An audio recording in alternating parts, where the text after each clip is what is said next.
Hey guys, I'm going to do a little impromptu experiment. Now over here, I've got a couple of bars of pure silver. So this is pure silver from Allied Exchange, and here's a little one from Perth Mint.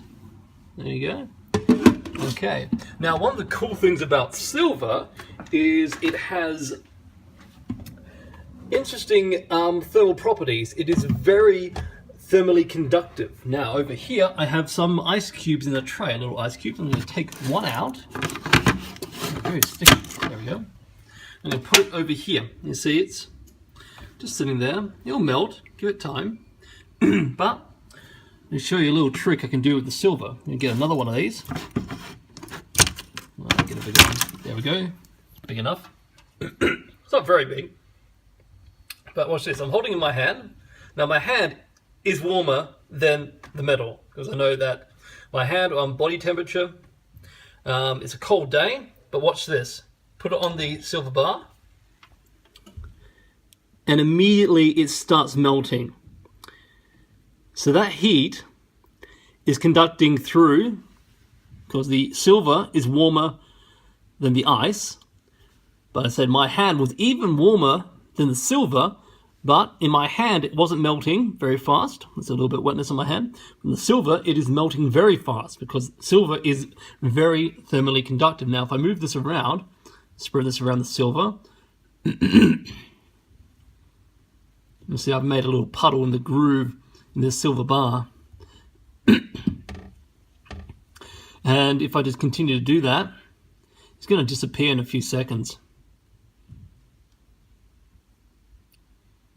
Yeah, it's basically gone.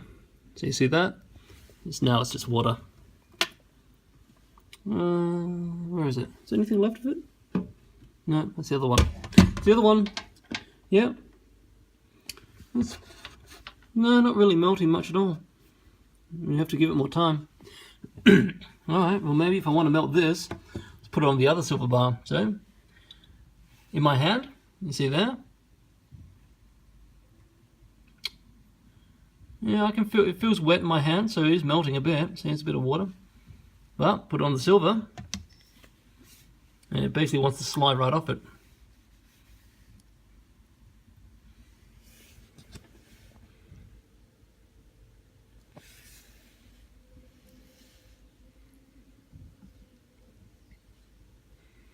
So it's very, yeah, if you've got a curved bar, the other one's better for this.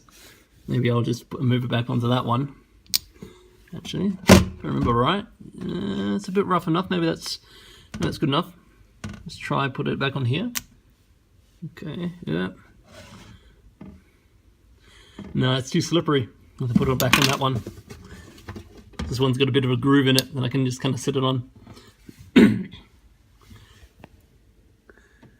just watch that melt. This is not sped up. This is melting in real time.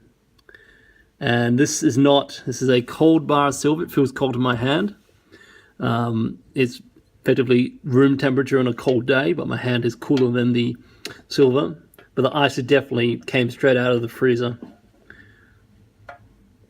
Let's watch that go.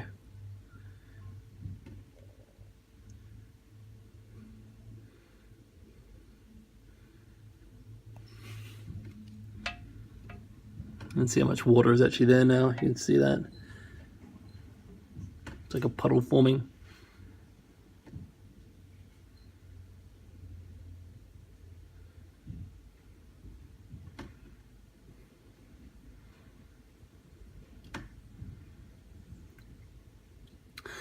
So yeah, that's silver. One of the I think it might be the most thermally conductive material, particularly the most thermally conductive element, as far as I'm aware. If anyone wants to correct me, you can do so. But yeah, it feels mighty cold in my hand.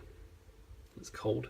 This probably actually feels colder than actually holding the ice cube itself, because the ice cube itself is not. That's cold. That has a lower temperature. It doesn't feel as cold as the silver bar because it's not as thermally conductive. So the heat is not able to transfer as quickly. So I'm going to pick up a bar of silver. Yeah, it feels mighty cold, particularly while it's had an ice cube on it as well. So, but it's not as, see, that has a lower temperature than this.